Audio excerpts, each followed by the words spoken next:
It is 10 o'clock on the button.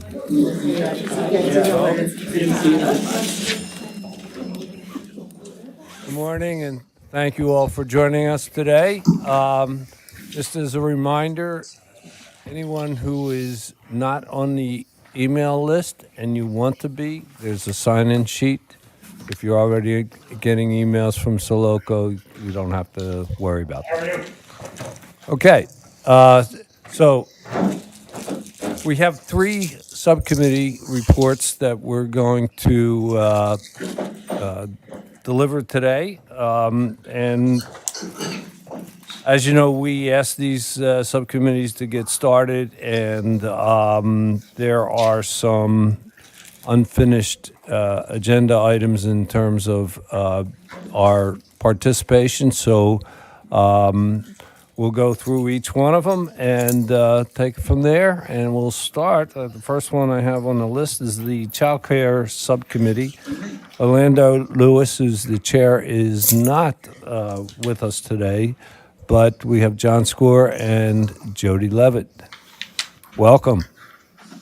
Thank you all. We're thrilled to be here, and it's great to have the opportunity to update you on the Child Care / Early Childhood Education Task Force. As you know, our focus has been working on what's called the Tri-Share model, which is an additional way for parents to access affordable child care. And the Tri-Share model means that a public entity, an employer, and a parent share the cost of childcare. And through this task force, we have come to this distinguished group and asked you to help us advocate up to Columbia by passing in your own area a resolution that the Child Care Task Force can then share with our elected officials to show that the Lowcountry as a whole is in favor of additional options to help parents afford childcare. So to date, it was probably about 2 months ago, we shared that template resolution with everyone. To date, we've made presentations in Hardeeville. Hardeeville has passed the resolution. We've made a presentation in Bluffton, and Bluffton has passed the resolution. And we've had informal conversations with Hilton Head. And I have full faith and confidence that my hometown as well will pass the resolution. But I stand here today to ask everyone else to please consider joining us in getting this done. The timing right now is critical, and we are available to answer questions, to make a presentation to the necessary people in a formal setting. So I'm just here to offer that opportunity to answer any questions and to encourage, as a group in the Lowcountry, to come together on behalf of our families and our children. Thanks, Jody. Good morning. My name is John Score. I'm chair of the GIC Child Care Task Force, and I am a minion. What's that? It's our feedback from our audio, the broadcast. Maybe not so loud. Is that what you're saying? No. It's playing back. It's playing back what we've already done, John. That's it. There's a delay in our broadcast, and it's coming back through the speakers. It's okay. Just keep going. Don't worry, John. You've broken our system. We'll send you a bill. This is a technique you have to throw people off their stride. It's great. I got it. It's under six figures. Don't worry. For my part, I would like to ask and answer two questions. First, why is this issue important? And second, why is your voice important? First, the children. You have all heard the statistics that 2/3 of South Carolina children get to kindergarten or first grade without having developed the skills necessary to let them begin a lifetime of successful learning. Not having access to quality child care and early learning explains much of that. But beyond the children, your constituents include in Beaufort County 5,000 small businesses that require employees. In Jasper County, that number is about 838. Your constituents include in Beaufort County 18,800 people who live below the poverty line and 5,000 people and change in Jasper County. And in the two counties, the number of people living with food insecurity is 15,006 in Beaufort and 2,500 in Jasper County. In Beaufort, we like to think of ourselves as an affluent county, but the truth of the matter is that statewide, we are the second worst county when it comes to people living below the poverty line. So we have businesses that need more people to work, and people, at least some of whom need to work and want to work. What stands in the way? For families with small children, the lack of affordable and accessible childcare is a major issue. If it's not there, it means that at least one parent's spouse has to stay home and take care of the little gremlins. Fixing childcare and early learning means that your businesses and your constituents will be better off. Why is your voice important? We are fortunate to have Representative Shannon Erickson leading a special legislative task force on child care and early learning. Her task force has been holding hearings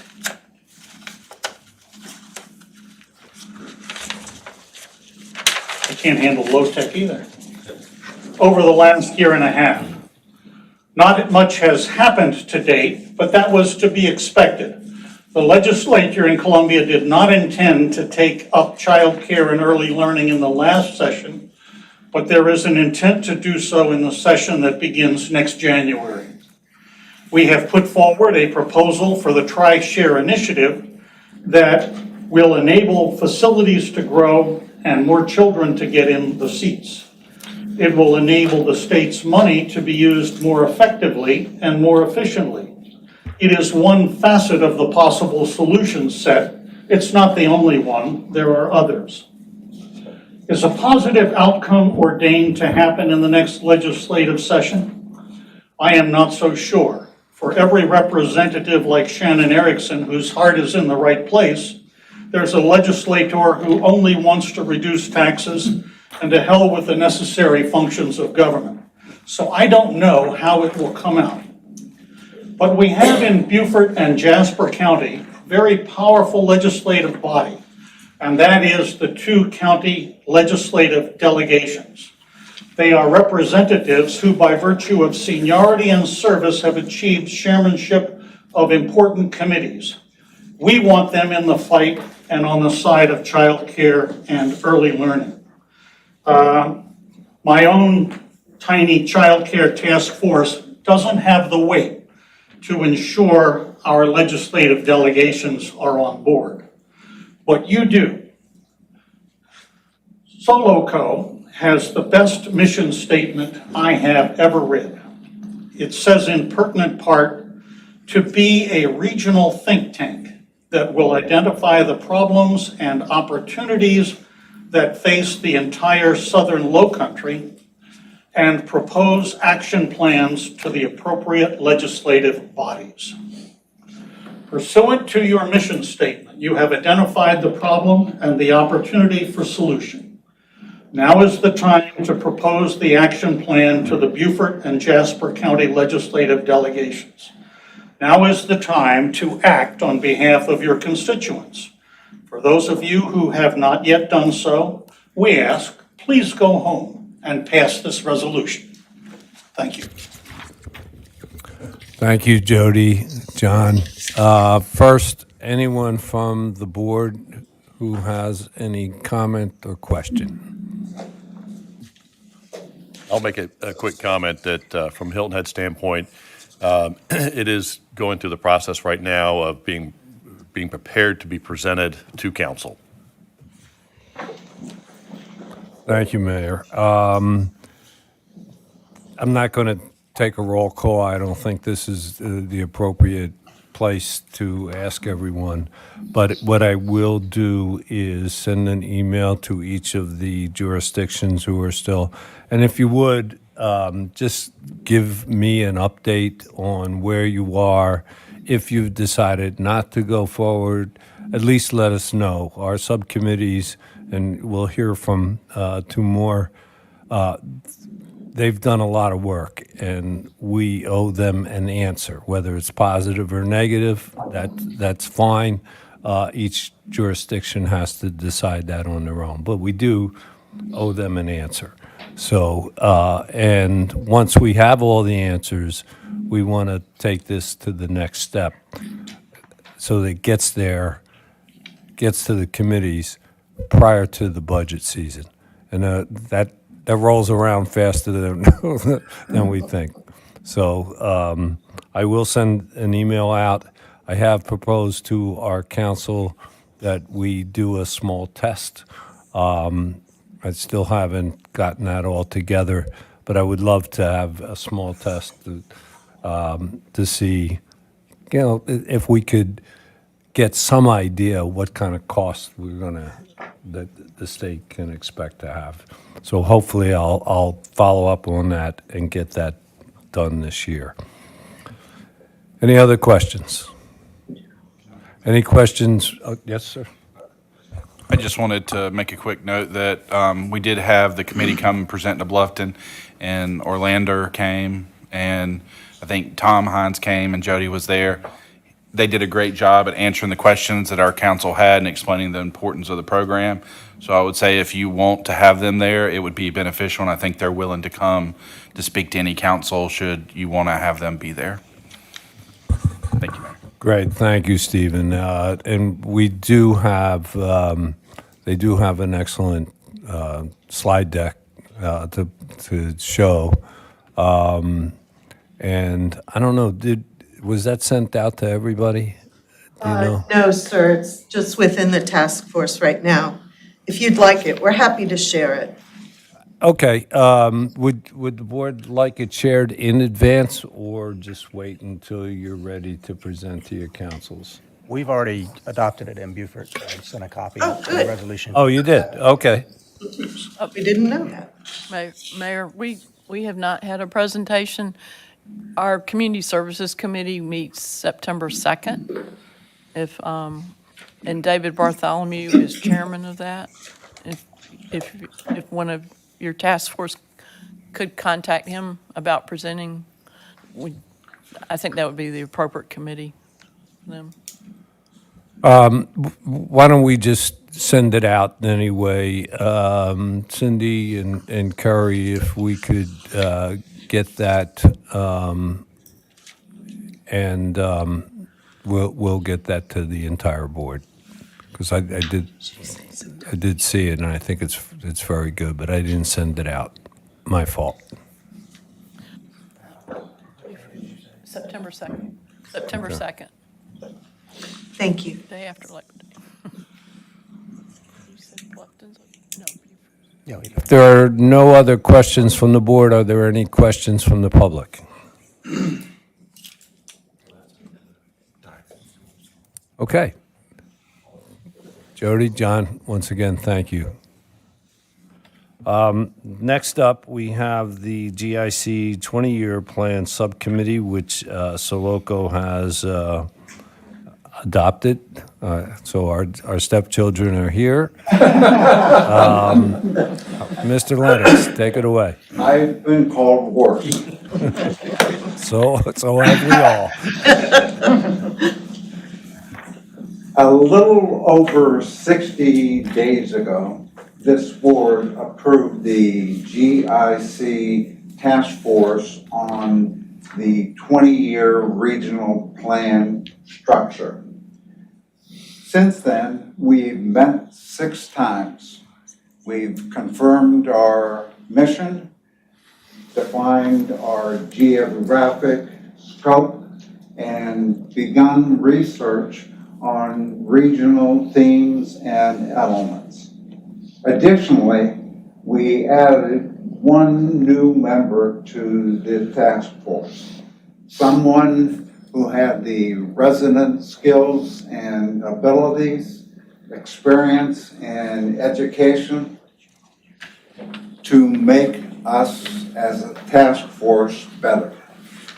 Someone, by the way, who is a new resident of Hardyville, along with her husband, Rob, they relocated from Indiana. Someone who was the founder and president of an organization called the Sturts Public Management Group, a group that advocates the empowerment of organizational and community leaders to be agents of change. And finally, someone that has had a dramatic impact on our task force in creating a work plan that keeps us laser focused. I was so impressed with Christie's work that, given the opportunity to be before you this morning, I asked her to review the plan with you and your audience. After that review, I'll return and update you on 5 or 6 of the 12 tasks Christie will describe in the plan. So, Mayor Williams, may I introduce Christie Sturts.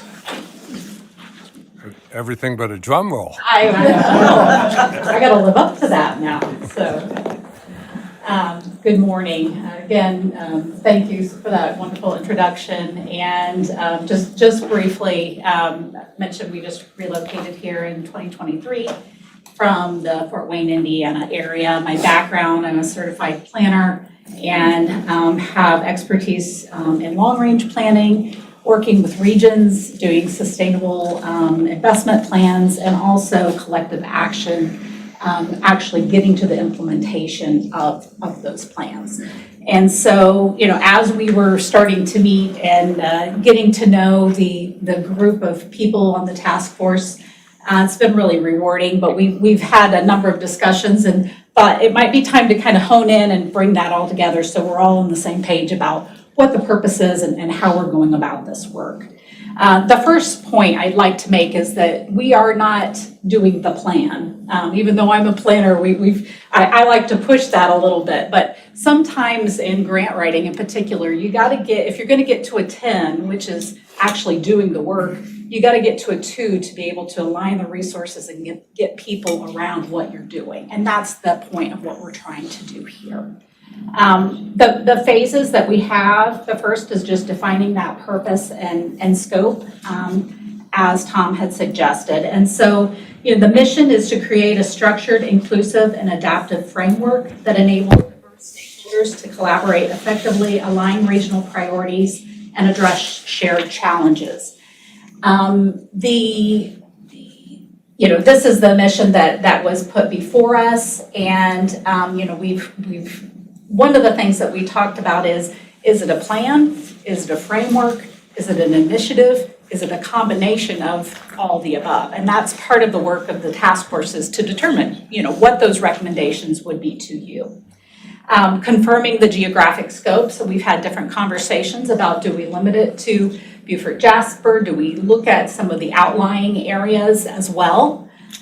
We've also talked about key themes and brought back, a number of the themes that are part of the comprehensive planning process as it's prescribed by the state of South Carolina. I think one in particular that's interesting is that resilience was added as one of those 10, I believe, in 2020. And, in light of changes at the federal and state levels, that might be an area that we may want to kind of take a look at moving forward. We also talked about capacity building and the importance of, increasing the ability to do projects and to work together. It's not just about doing the plan, it's implementing the plan, and how do we go about doing that? The next phase is the state of play, and we're working on that right now. And Tom will give you some updates on that, but we're collecting and reviewing existing plans. So not wanting to recreate the wheel, understanding all the great work that's occurred so far.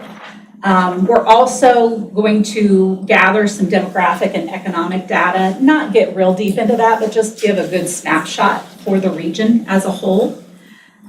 We went to identify some key stakeholders to do outreach, and I know Tom will talk to you about that, but we'd like to do some surveys as well as some key stakeholder interviews. Christy, Sorry? I'm sorry. Sure. Daniel, could you move this slide up so everybody could follow along? I think I'm on the second page. Yeah. Yeah. Okay, so you're on 5. Yeah, task 6 is the key stakeholders.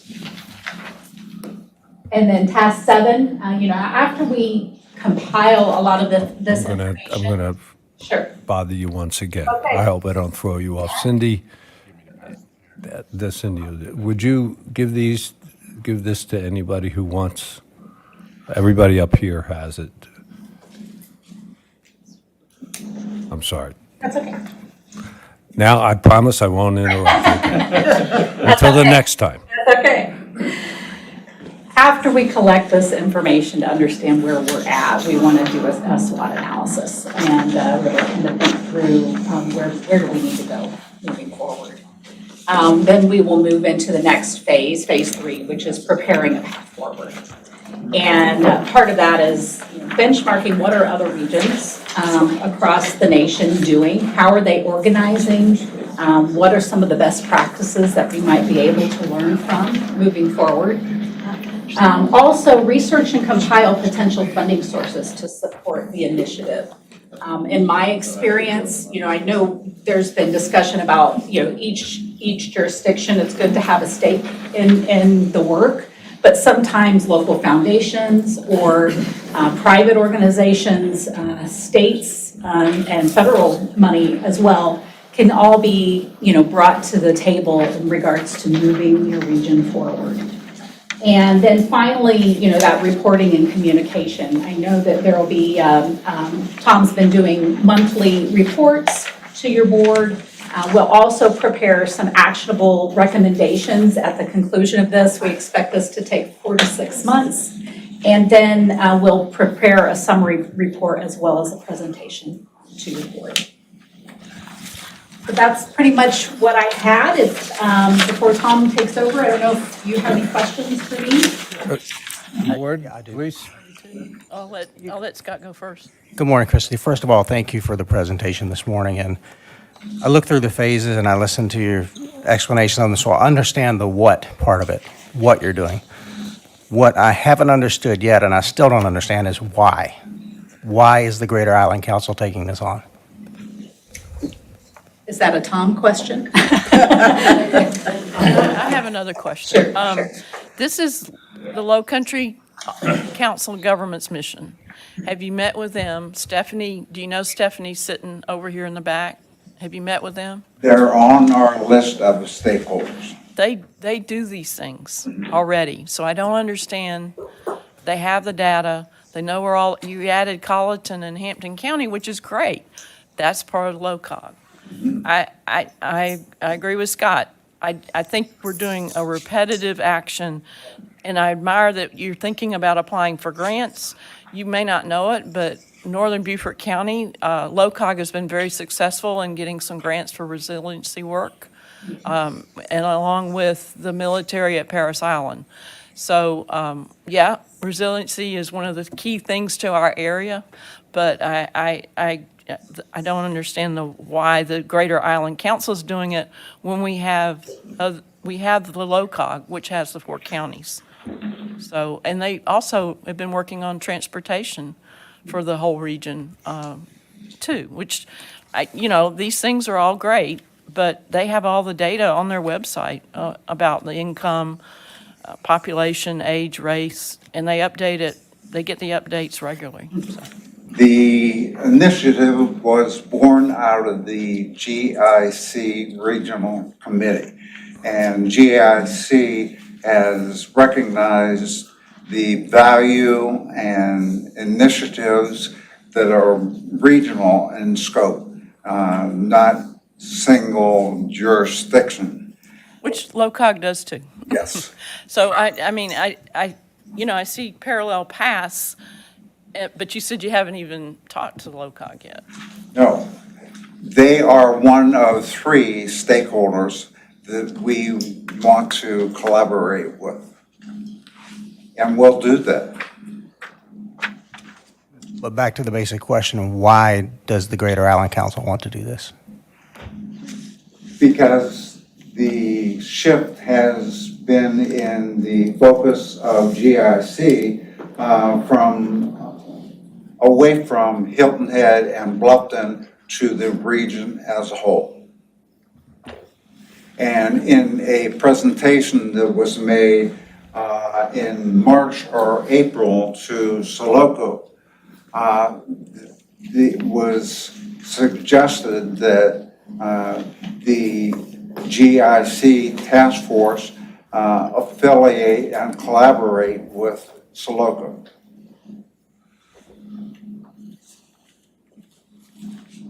Thank you. And if there's overlap, we certainly don't want to do everything that's being done already. If there's value in collaboration, it will be done. I'm not sure I would call it overlap.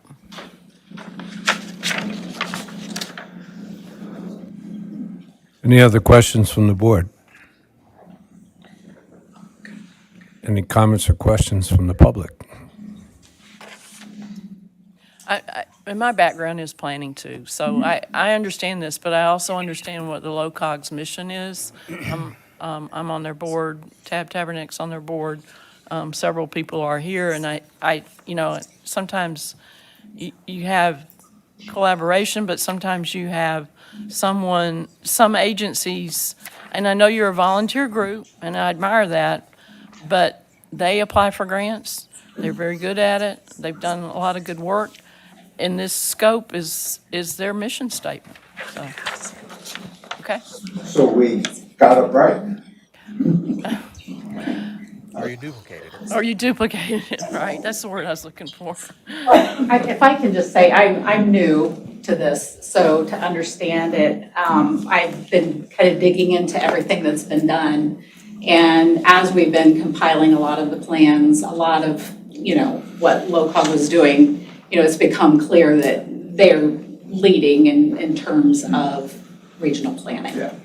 And I think that's part of where our conversation has evolved more towards, is this an initiative? Is it in a way to organize to be able to do things? And that's where my background has been more in that. And I have worked in capacities with councils of government in other areas side and to help with that organization. So just to give, I guess, a little bit more explanation of the evolution as we've kind of went through our research here. And Alice, as you know, Soloco has been issue-based throughout the region. And the mission was to define and craft a structure that Soloco could use for issues that are regional in nature. I have no other questions or comments. Thank you. Thank you. Anyone else? Just personally, first of all, thank you for your work. And I know that this all began at the GIC level and you came here. Personally, I think I would like to see the end product. I haven't seen an end product from LOCOG in the 10 years I've been here. And so perhaps there's something new that we could all learn. That's just my opinion, that we should see this till through to task 12 and see what comes of it. As long as we have volunteers who obviously have ability to bring forth something. We work at your pleasure, so we'll take your lead. Mayor, Yes. if I might, I think a critical step is having the conversations with LOCOG and getting their buy-in as well. I also look at this as a different perspective outside of the elected officials' perspective, which always brings value to the table. Reading over, section 1 and defining a purpose and scope, there might be data that comes through there that could be very beneficial for us, that may not come through LCOG or something like that, but working together will make a more complete product in the end. And so I get there's some duplication, but it's also different resources that are providing that information to us. So I look forward to seeing it. Okay. Okay, thank you. Next, we have Mr. Rob Merchant, who also a couple of years ago began a look at a growth plan for the region. And a couple of months ago, he brought us a proposal. And so we wanted to bring him back and review what you proposed, and let's see if we have a status to that. Thank you, Rob, for coming. Okay, well, thank you, Mr. Chairman. As the mayor has mentioned, the SoLoco created a growth committee a couple years ago, and the committee is made up primarily of planning staff, staff of the various local jurisdictions.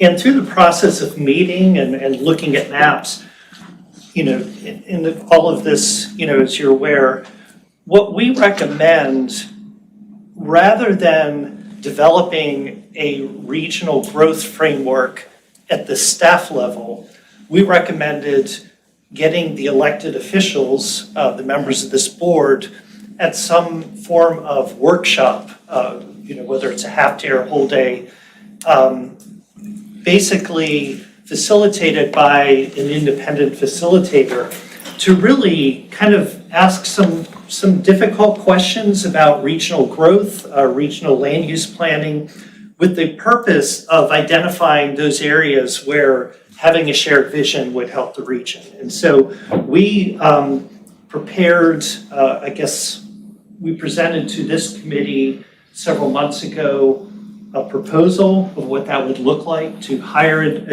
independent facilitator, to go through the process of gathering background information, holding workshops, and then preparing some form of deliverable, whether it's a roadmap that outlines future steps for us to work together as a region.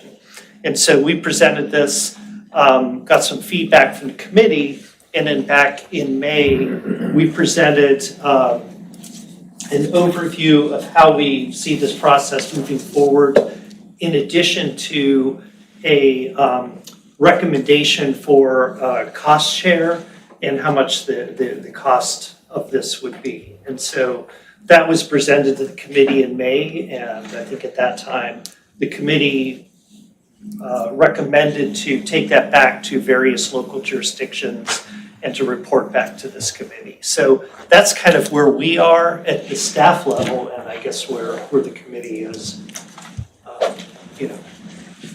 is as of May. And Right. I will certainly entertain any questions you have.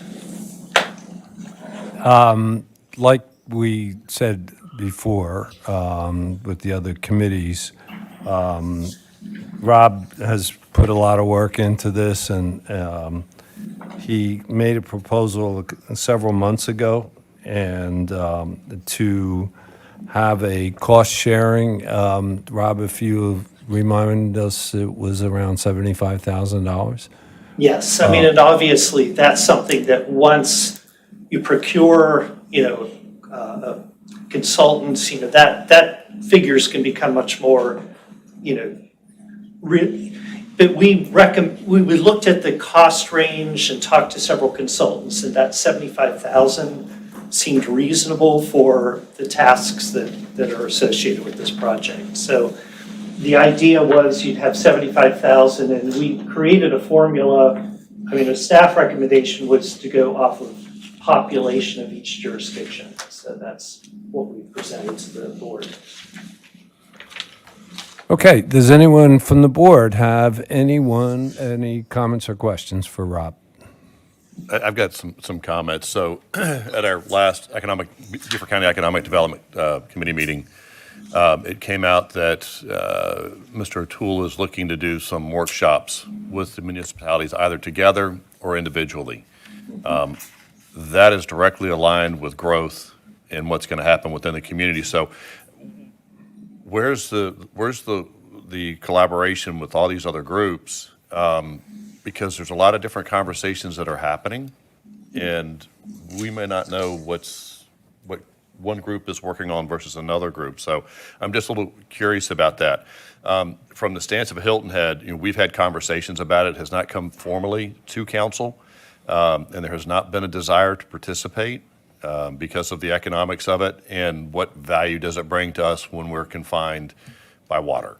What is our growth? The future understanding of what's going to happen in the community, the greater community, that's going to have an impact on us, but our growth is pretty much defined. So I'm not certain that we would have a support from council to fund this. Any other thoughts? Could you describe, I wasn't at the meeting, when he talked about the workshops, John O'Toole, could you describe what the scope of those are? Yeah, not fully defined, but to the point of what is each community looking for in terms of economic development and commercial growth, because for one community is going to be different to another community, and he wants to get an input on that. Yes, he's already out. He made mention that he's looking to do that starting this fall. Okay, thank you. I have not seen any follow-up on it yet. Anyone else from the board? I think with Jasper and all that, I think we just started the process ourselves. We had a workshop about growth and all that. I think it's a little premature right now until we define what we want before we go out and do it. We have to do it personally. We're in the infancy of sharing services and sharing thoughts and all that in the county. And I think right now to have something more formal would be disruptive in our quest to be together in Jasper County. So good idea, but not right now for us. And that's just my feeling about it. Rob, I know you're well familiar with the Northern Regional Plan, and so for the communities on the north side of the river that are subject to the Northern Regional Plan, and we've all agreed upon the annexation boundaries and growth boundaries, et cetera, what will this process that we're talking about now give us that that plan does not? Well, I would say that the Port Royal, Beaufort, and Beaufort County in the northern part of the county, I think that agreement that we have is a model for, I think, what our group envisions for the region. And so I think the benefit to Beaufort and Port Royal, it may be that there's no changes to the growth boundaries as part of this process, but I think that the communities will greatly benefit if the region is working together, because there's so much back and forth commuting between northern and southern Beaufort County, Savannah, and so, I see this as kind of each jurisdiction may benefit to some degree, but I think as a region, the benefit is greater than the sum of the parts. I have heard some of my constituents say we won't be able to go to Savannah if the growth continues in south of us. They say it jokingly, but it's true. It's almost true. We'll have to go north if we want to get out of Beaufort. Right, go up 17 and down. And I will say, we anticipate that this would be elected officials in addition to stakeholders. And so economic development, that's an issue. This is kind of focused on land use. Economic development is certainly very much related, but I don't necessarily see the two efforts as being, there might be some duplication, but I think that. Well, I disagree on that because there's land acquisition through Economic Development Corporation for the purpose of growth. So it does have a direct correlation back to what I think we're talking about. Yeah. Oh, yeah, of course they're related, but I just mean that one is focused on economic development for the region, the other one is focused on land use. Rob, I know I mentioned this the last time that we had this conversation, and I still struggle with it a little bit. And again, trying to see the big picture, because when I start looking at the individual components, and I know you mentioned the Northern Regional Plan, and that not a lot's going to likely change as a result of this report. And then I start looking at the southern portion, and again, Hilton Head's defined by their geographic boundaries. They're not going to be annexing off the island. They're not going to be growing. Bluffton is essentially getting confined by their geographic boundaries, and everything that's in their jurisdiction is a PDD and therefore called for. From Hardyville's standpoint, again, a lot of our projects are in PDDs. They're already vested, so as much as the northern residents are concerned about that future growth, it's going to come. There's not going to be a report that says, hey, you need to take a time out and pause on that we can then take and apply to it, which is really going to change our future growth patterns. So I think about what is the outcome of this report and how would we be able to implement that in some kind of meaningful way when a lot of our future growth decisions are already really kind of locked in place by and large. Well, and if I can piggyback on what Josh said, we just heard the presentation from the Greater Island Council talking about doing almost the exact same thing by looking at almost like a comp plan for the entire region, and which addresses growth and land use and all of that. Is it more of a, if this one's going, do they need to be a component of one of another? And to echo what Josh said, that's what I was going to say as well, is when 92% of the town is in development agreements, and there's very little that we can unilaterally change inside of those, so it makes it difficult to plan. The areas just outside the town that are in unincorporated county may make more sense, but again, I echo what Josh said and just try to figure out exactly, even with the what we just heard from Greater Island Council and from this, is when we get the end result, what will it be used for? Like, are we going to actually have, when are we going to sit down as a group and actually pull this out and say, this document says X, so we're going to expect your council to vote on this, or your council to vote this way, or this board to recommend to councils to vote that way? What are we going to get? What's the outcome from it, and how are we going to implement that or use it, 5, 10, 15 years down the line? I'd just like to make a comment. And this group gathered a lot of data and showed us the, oh my gosh, map that, and I wondered why the Greater Island Council was doing what they were doing, to be honest with you, when this group had already done some of those steps. And it was the group of the professional staff. So it almost sounds like to me that we put this on the shelf until we hear from John O'Toole in his meetings, and there doesn't seem to be a will to do a meeting of all the elected officials at this time. I do appreciate what John Kemp said, that they would like to do something in the future, but not right now. They're not ready for it. You've had a lot of changes in your elected officials too. So I commend you for all the work that you have done on it, but I think my recommendation would be that we also have LOCOG come to our next meeting so that Greater Island Council is not working counterproductive to what they're already doing. And we keep this in the back of our mind, maybe to do later with all the elected officials. Yeah, and one. Or the and ones who want to obviously, participate. Yeah. We recognize there's duplication, there's some overlap in the two, and one of the advantages, if there's an interest in some sort of regional planning effort, whether it's through LCOG or Greater Island Council, this type of workshop could really help focus, because it may be that as a region and a plan, we don't have to go through every single item that's the state mandates for a comp plan. but there might be certain areas that really rise to the surface that, the infrastructure or resilience or whatever issues rise to the surface, then that becomes kind of like the marching orders for going on to a further planning effort. So I would just say that with the two efforts, that might be the relationship between the two, this is something that helps the region focus in, ask the hard questions, what are the big issues we want to address in that planning effort moving forward. But, yeah, I appreciate the board's comments, and we'll do accordingly how you want to. One thing I'm looking at here is for everybody to understand what's coming, right? What do we really expect? I was telling Mayor that I was a little early today, and like Mayor Toomer, I did some drive arounds, and I saw some areas of development, and I was shocked. It's not often I get off of my rock, but I'm like, okay, it's time to get up in a helicopter and fly around and see what really is going on, see what's behind the trees. It's changed my perspective a little bit, and as to what damage is coming to the Lowcountry. We just went through a whole beach parking exercise. And why did we do that? We did that because of the growth that's happening off island. And what is the quality of life for the residents on Hilton Head and our guests on Hilton Head?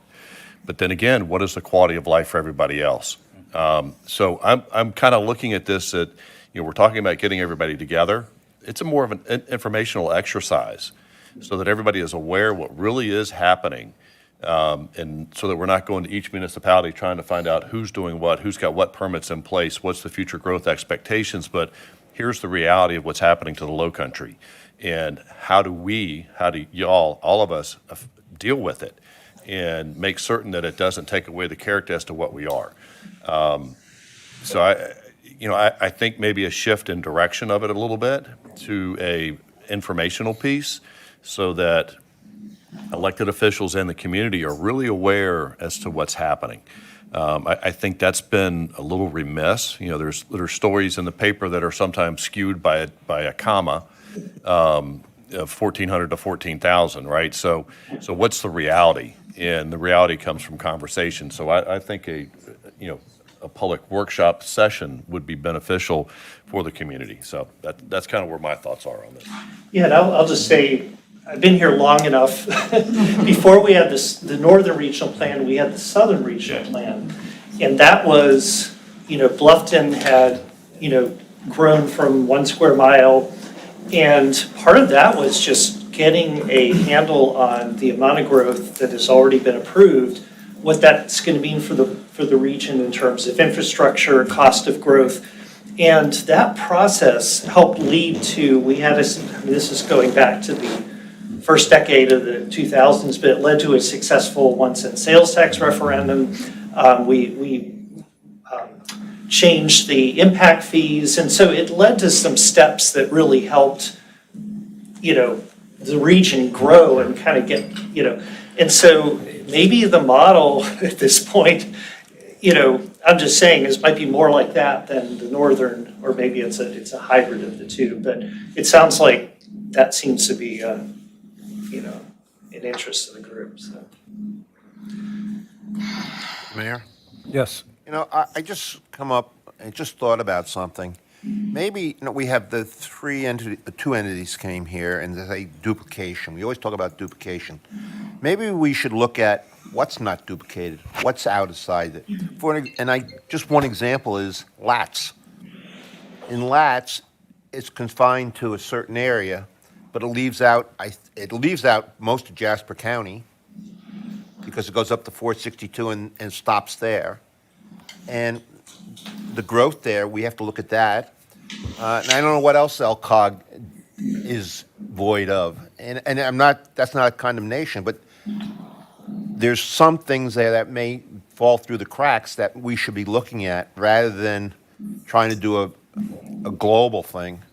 And maybe do a study on what can we go? Where can we pinpoint things that are not being done right now? And that's just as something that, again, I've not been with LCOG that much. But there's got to be some places where they're weak and we can support them. And I'm sure LCOG would love that.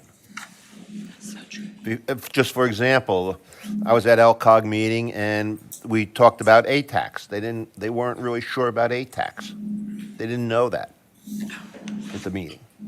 And that's something that we have to, as a group, look at and talk about to LTAC. So we're not competing, but we're supporting.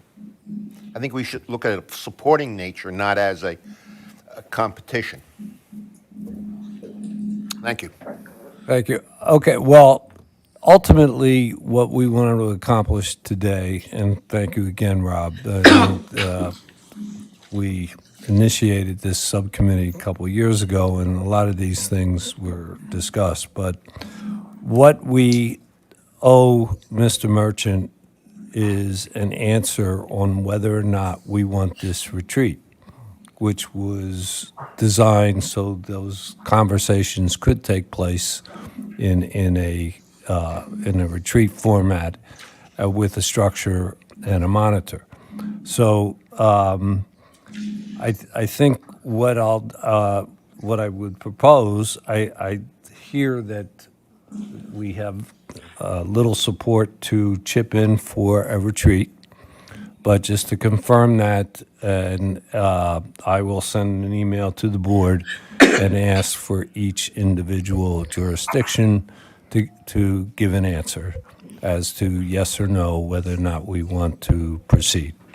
That way, we don't put anybody on the spot here. We'll just do. We're not a legislative body anyway, and we'll get you that answer. So, I would ask each member, each jurisdiction on the board, to please. I'll send you an email, and let's let Rob know whether or not we're going to go ahead and chip in for a retreat. Okay. All right. All right. Thank you, Rob. You're welcome.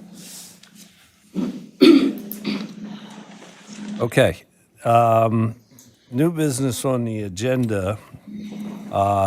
Everyone should have, and this is a letter, actually came from Jared Frelick. And as you know, there are some monies possibly available. I won't go into the probability that we can get it, but this is a letter of support asking for monies to be granted to the bridge project. What I'm asking everyone today is if you want your name attached to this letter. It is no obligation to anybody, but if you support this and you want to get this sent to Sean Duffy, then Latz has already approved this, and I think Stephanie has this gone out from Latz? Okay, so the Latz has approved this. This is just the same letter, just adapted to the to Soloco. Again, I'll open up for discussion, but I'm not going to ask anybody in public to give a yes or no. But I think Jarrett needs this by the end of the week. So if you do want your name included on this, each jurisdiction, please sign your letter and give it to me, and our clerk's going to send it out. No pressure. If you want to be part of it, great. If not, that's fine also. For the purpose of knowledge, June of last year, Hilton Head Town Council gave municipal consent to the county, to the state, to move forward with the expanded bridge project. We have continually supported modifications to move the project forward. There's always been a council vote, a resolution of support. So I just want to kind of put that out there so everybody is aware. I personally think that breaking the project up into two different timelines is a disaster, and completing it at one shot is much better than doing one section and coming back 20, 25 years later and doing the other section. So those are my comments. And also, I did put out an email to all of council yesterday letting them know about this being on here today, and there were no responses. Mayor, So this is an individual thing, and the letter does say on behalf of the Southern Lowcountry Regional Board, and it uses that I word. So, but this is, as you can see, the room for everybody to sign. So just let me know. Mayor, just a quick question on this. How does this or doesn't it impact the timeline for the bridge schedule itself? I mean, is it now waiting and contingent upon this or going forward regardless? My understanding in conversations with Mr. Fralix is that the current proposal of the 3-lane span coming over stays on track. There are plans that were built for the entire project, and those will, if the funding was to show up, it would move to that. Okay. So it doesn't hinder what is currently on the schedule.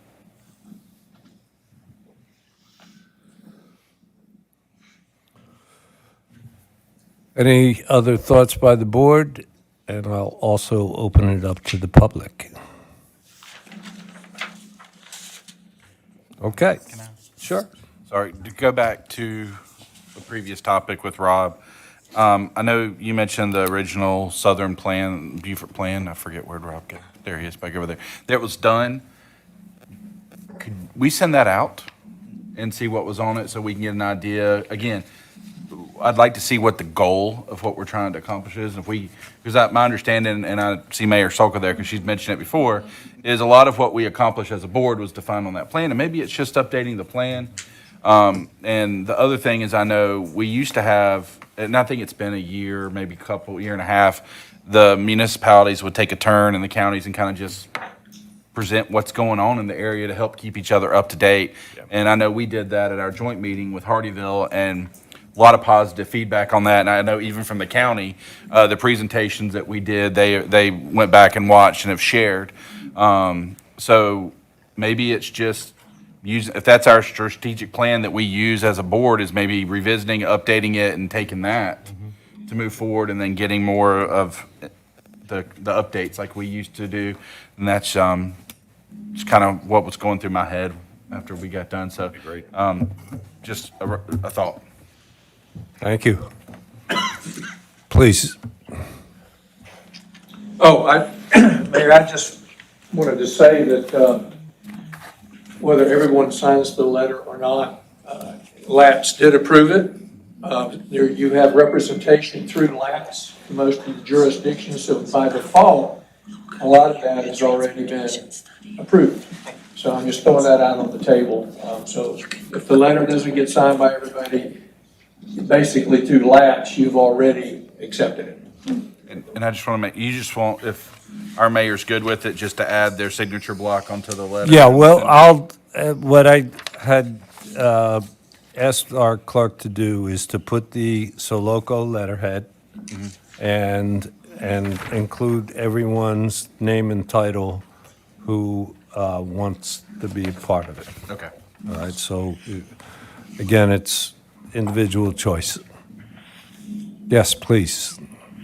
Well, I wasn't going to come up, I'm sorry. But first of all, thank y'all for taking all of your time to do this. Just a little history, and I'm looking around the room. Very few of us were here in 2004. I would say maybe Rob and I were the only two. You were here, but not part of the Southern Regional Plan. And for months, Rob and I were the only two that came to meetings. And when I stopped coming, I was appointed chair. So, no to you. The Southern Plan never really it just fell apart. The leadership at the time, it wasn't a focus. Everyone was so into their own territory. No one talked to Hardyville. No one talked to Hilton Head. Everyone thought Bluffton was the redheaded stepchild. I mean, it's all very honest to y'all. So seeing this group, which is so passionate, and I have to thank Fred. Hamilton always for setting this back up. And this really wasn't the Southern Plan, it was a kind of a think tank, and it was an objective way to look at things. So I love what Rob is bringing. I don't know about the cost in this climate of today, and everyone's kind of going back in their own silos a little bit, not y'all. But looking at that center plan, Stephen and I talked about it a good bit. It really was a great base. We just never committed to being at the meetings. And you look at the Northern Plan and they're steamrolling ahead and they have MPOs and, just everything. So don't give up on that. And then my final really to Jasper and Hilton Head. Yes, Hilton Head has boundaries. Yes, parts of Jasper want to stay rural, but everything in the middle, guys, affects both of y'all. So don't feel like because you don't have any more growth, the growth off island and onto 95 is going to affect you. Absolutely. So I would beg you to think regionally, to think together. You might have to put some money in it, but I really do think it helps more the bookends than so thank you all. Thank you. Joe?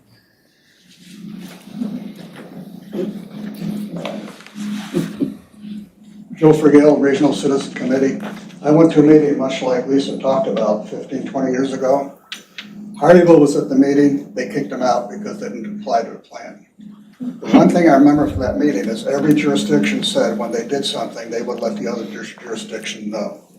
And my feeling is these surveys and that go on a shelf and collect dust, and obviously nothing's been done about that. 15, 20 years ago, you all decided you would let people know what's going on. End of speech. Thank you. Anyone else? Yes, please.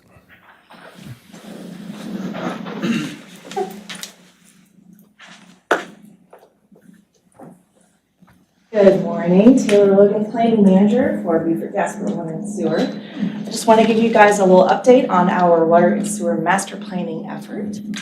We are on track to have it before our board in September for final review and approval.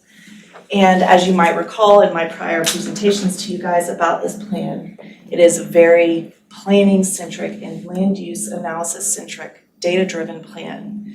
In the past, it has been very engineering and technical, that part will be in there. But as far as how we are delivering our projections for future growth and how that will impact water and sewer infrastructure, which is tantamount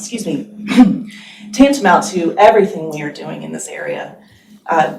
We are taking a very land use analysis basis to this. And we have been consulting with all of your planning teams and our stakeholders to be engaged in this process, which has been a very important part of it. So I look forward to sharing with you guys the results from this, and I hope that it will help continue the conversation and drive this conversation about growth in our region forward. Right. Any questions? Thank you. Okay. Great comments today. Thank you, everyone who offered your comments. The last piece of business are the coming agendas. I've been asked by several groups to come forward and talk about what they're doing.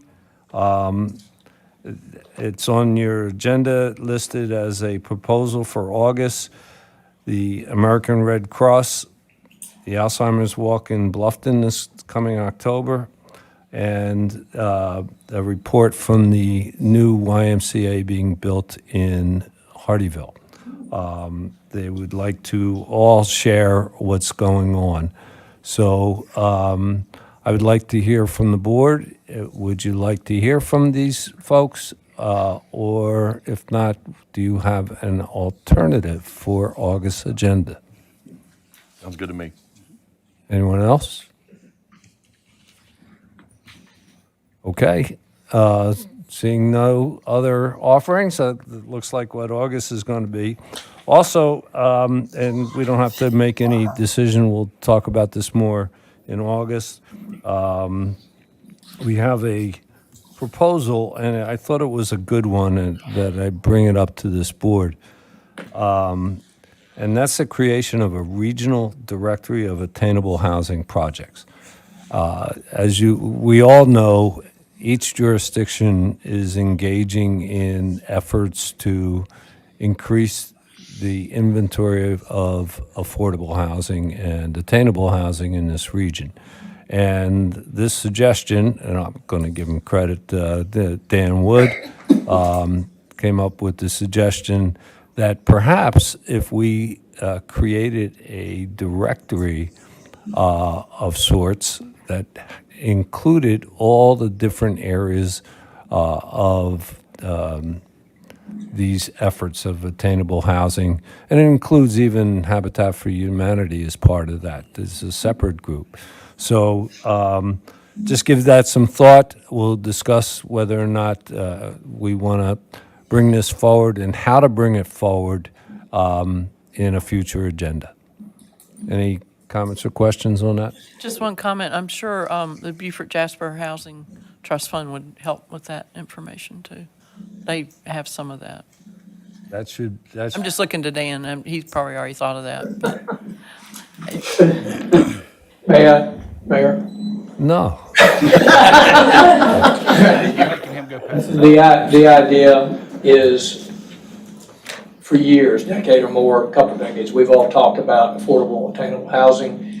And so I felt like we're starting to make progress, but we don't really know what progress looks like unless we identify it. Right. And so what the mayor is saying, it should be inclusive of everything. right. But, I mean, they have lists of what they Everything. Yeah. Whether it's the Beaufort Housing Regional Trust Fund, whether it's the Beaufort Housing Authority, whether it's Habitat, whatever it may be, or maybe you have something on the plate. I know the island does, about to kick off on certain things. It's not to compete.